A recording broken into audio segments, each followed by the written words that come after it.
السلام علیکم۔ کی محمد سے وفا تو نے تو ہم تیرے ہیں، یہ جہاں چیز ہے کیا لوح و قلم تیرے ہیں۔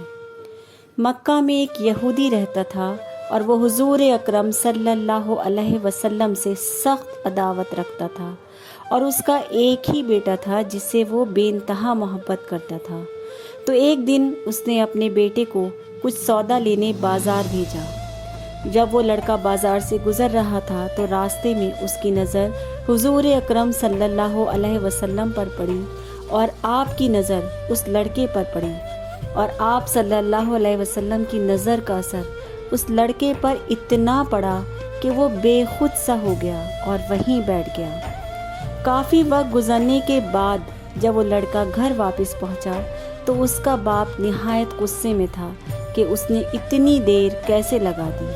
تو اس یہودی نے غصے کے عالم میں لڑکے کو مخاطب کیا اور کہا کہ میں نے تمہیں سودا لینے بھیجا تھا اور تم خالی ہاتھ آئے ہو، بتاؤ سودا کہاں ہے؟ تو بیٹا بولا، بابا سودا تو میں خرید چکا ہوں۔ تو اس یہودی نے کہا کہ دکھاؤ کہاں ہے؟ بیٹے نے کہا کہ بابا کاش آپ کے پاس وہ آنکھ ہوتی تو آپ کو دکھاتا کہ میرا سودا کیا ہے۔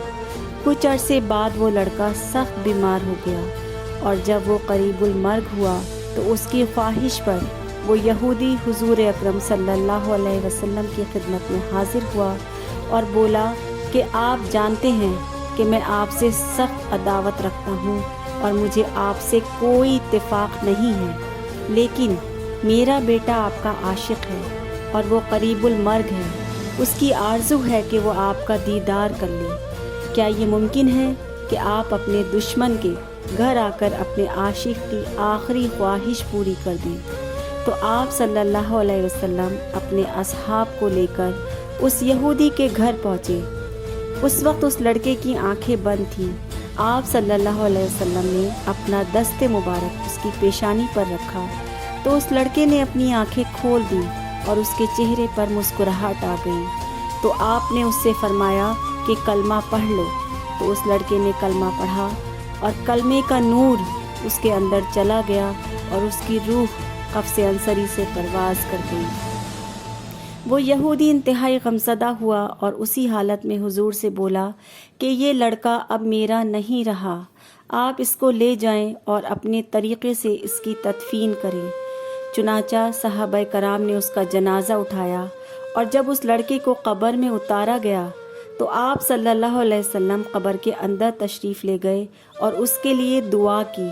جب آپ قبر سے باہر تشریف لائے تو صحابہ کرام نے پوچھا کہ یا رسول اللہ، آپ قبر کے اندر پنجوں کے بل کیوں چل رہے تھے اور آپ نے اپنے پاؤں مبارک قبر میں مکمل کیوں نہیں رکھے؟ تو میرے آقا نے فرمایا کہ قبر کے اندر بے پناہ فرشتے آئے ہوئے تھے، جس کی وجہ سے میں پورے پاؤں نہیں رکھ رہا تھا۔ یہ ہے اللہ کی شان کہ اس نے اپنے نبی سے محبت رکھنے والے کو کتنا اعلیٰ مقام عطا فرمایا۔